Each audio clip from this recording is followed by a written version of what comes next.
Alors dans cet exercice, on va, encore une fois, essayer de résoudre un système d'équations, de 3 équations à 3 inconnus, avec une méthode matricielle. Mais vous êtes plusieurs à avoir utilisé parfois la méthode du pivot de Gauss. Alors dans cette correction, je vais montrer comment on utilise cette méthode, mais bien sûr, si vous utilisez la méthode matricielle qu'on a vue, avec le déterminant, la transposée de la comatrice, ou bien la méthode de Cramer, ça fonctionnera tout autant. Mais pour changer un peu les façons de faire, je vous rappelle, ou vous montre comment on peut résoudre ce problème avec la méthode du pivot de Gauss. Alors, dans cet exercice, on a une usine qui produit 3 types d'alliages de récupération. Elle les fond, les mélange et ensuite compose d'autres alliages. Les compositions des 3 alliages récupérés sont les suivantes. Donc, alliage A, il est composé 10% de fer, 20% de nickel, 70% de cuivre. Alliage B, 30, 40, 30 et C, 90, 10. L'usine a reçu une commande de 100 tonnes d'alliage contenant 34% de fer, 28% de nickel et 38% de cuivre. Combien de tonnes de chaque alliage récupéré faut-il mélanger pour satisfaire cette commande? Alors, comment ça fonctionne? La première étape, ça va être déjà de réfléchir à quel est le système d'équations que je dois résoudre. Donc je vais d'abord nommer avec petit a, petit b, petit c. Donc petit a, c'est le nombre de tonnes de l'alliage A, petit b, c'est le nombre de tonnes de l'alliage B, et petit c, c'est le nombre de tonnes de l'alliage C. Le nombre de tonnes de fer contenu dans le mélange, ce sera quoi? Eh bien, ce sera 0,1 A, puisqu'il y a 10% dans les tonnes de l'alliage A, 0,3 B, parce qu'il y a 30% dans l'ensemble de tonnes de l'alliage B, et 0,8, parce que c'est 80% de tonnes de l'alliage C. Et donc on sait que tout ça, ça correspond à 34% de fer sur les 100 tonnes. Donc ça correspond à 34 tonnes de fer. Donc c'est là la première étape qui n'est pas forcément simple pour vous, c'est d'écrire cette première équation. 0,1A plus 0,3B plus 0,8C égale 34. Les 34% de fer, ça veut dire qu'il y a 34 tonnes de fer.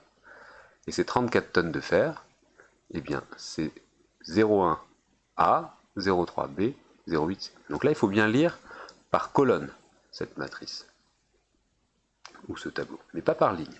Par ligne, on se rend compte que c'est bien 100% à chaque fois, puisque c'est l'alliage A qui est composé de fer, nickel et cuivre, mais si on veut que le fer, il faut lire la première colonne. Ensuite, on sait qu'on a 28% de nickel. Donc là, c'est 28 tonnes de nickel, et bien ce nickel, il est composé 20% de l'alliage A, 40% du B et 10% du C. Donc on a cette deuxième ligne ici. Et enfin, les 38 tonnes de cuivre, 38%, de tonnes, donc 38 tonnes, c'est la dernière ligne, 0,7, 0,3, 0,1. Donc là, souvent, l'erreur vient du fait que vous ne lisez pas la matrice par colonne, mais par ligne. En tout cas, ça, j'espère que c'est clair, parce que c'est la première étape difficile, écrire le système d'équations qu'on va chercher à résoudre. Donc je vais vous montrer la méthode du pivot de Gauss, ici. Le pivot de Gauss sert à isoler une variable. Par exemple, ici, on va isoler C, donc le nombre de tonnes de l'alliage C. Donc pour pouvoir faire ça, je vais prendre mon pivot, c'est-à-dire ici, cette valeur-là, A, et je vais supprimer tous les A qu'il y a en dessous. Donc pour supprimer les A qu'il y a en dessous dans ce système, je multiplie la première ligne par 2 et j'enlève la deuxième ligne. Comme ça, j'aurai 2A moins 2A, ça sera plus présent. 6B, donc moins 4, ça fait 2B, et 16B moins 1, pardon, 16C moins 1, ça fait 15C. Pareil, à droite, je fais 2 fois ça, donc 680 moins 280, ça fait 400. Ensuite, je vais enlever le 7A, donc je vais multiplier cette valeur-là, la première ligne, par 7. Le but, c'est d'avoir 0 en dessous du A. Donc le A, il n'est pas barré, il est entouré, voilà. Et en dessous du A, ne plus avoir d'autres A. Donc je multiplie la première ligne par 7, que je retranche à la troisième ligne. Ensuite, je continue le processus, et je vais prendre comme pivot cette deuxième valeur-là, dans le but d'avoir 0 en dessous de ce B. Donc je prends ce de B, et je vais mettre à 0 en dessous. C'est ça le pivot de Gauss, c'est d'avoir un pivot, et de mettre en dessous de cette valeur pivot que des zéros. L'avantage, une fois qu'on a fait ça, une fois qu'on a supprimé le B qu'il y avait ici, ben on n'aura plus que C et on aura la valeur de C. Donc pour pouvoir supprimer cette ligne-là, il va falloir que je multiplie cette ligne 2B par 9, donc 9L2, ça fera 18B, et je vais retrancher ces deux lignes. Donc je multiplie cette ligne par 9, et je retranche L3. Donc des C, on n'en a plus que 80, et la valeur qui est à droite, eh bien on a 9 fois ça, ça fait 3600, moins 2000, ça fait 1600. Donc là, je trouve directement la valeur de C. C, c'est 1600 divisé par 80, donc je peux enlever un 0. Ici et là, ça fait 160 divisé par 8, ça fait 20. Une fois que j'ai C, eh bien je réinjecte dans la ligne supérieure, donc 15 fois 20, donc 300 égale 400, 2B égale 400 moins 300, ça fait 100, donc B égale 50. Et une fois que j'ai ça, je réinjecte dans cette ligne-là les valeurs de B et C, et je trouve 30. Donc ça veut dire qu'il faut mélanger 30 tonnes de A, 50 tonnes de B et 20 tonnes de C pour réaliser la commande. Voilà. Donc ça c'était la résolution de ce problème à l'aide de la méthode de pivot de Gauss. On aurait très bien pu aussi calculer l'inverse de la matrice formée par 0,1, 0,2, 0,7, 0,3, 0,4, 0,3, 0,1, 0,8, 0,1, 0,1. Cette matrice-là, on aurait pu l'appeler grand A, calculer l'inverse de grand A et multiplier 34, 28, 38 par l'inverse de grand A. Et on aurait eu directement les valeurs de A, B et C. Ça, c'est des méthodes qu'on a déjà vues, mais là, le pivot de Gauss, c'est assez efficace aussi dans ce cas-là. Mais on peut vous imposer, le jour de l'examen, d'utiliser une méthode ou une autre.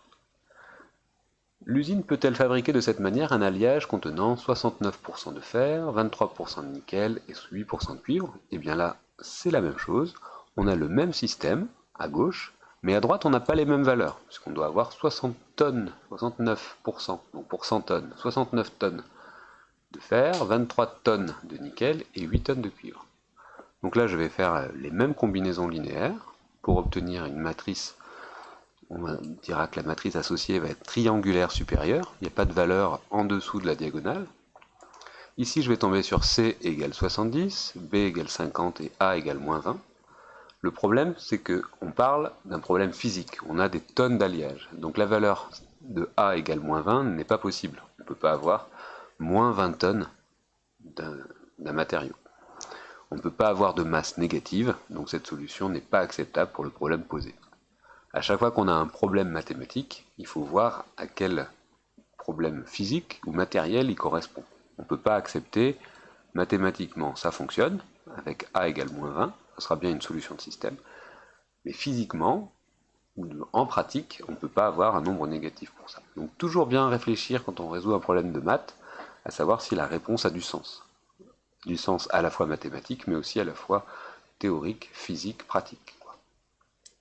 Donc sans faire de calcul, on peut également remarquer que les alliages ABC contiennent tous au moins 10% de cuivre. On ne devrait pas obtenir un alliage ne contenant que 8% de cuivre. C'est vrai. Donc là, on pouvait le voir.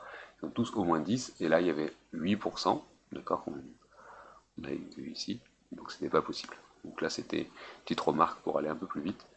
Mais mathématiquement, on voit que la seule solution de ce système, c'est celle-ci, et celle-ci n'est pas une vraie solution phisique. Il n'est pas possible d'avoir une masse négative.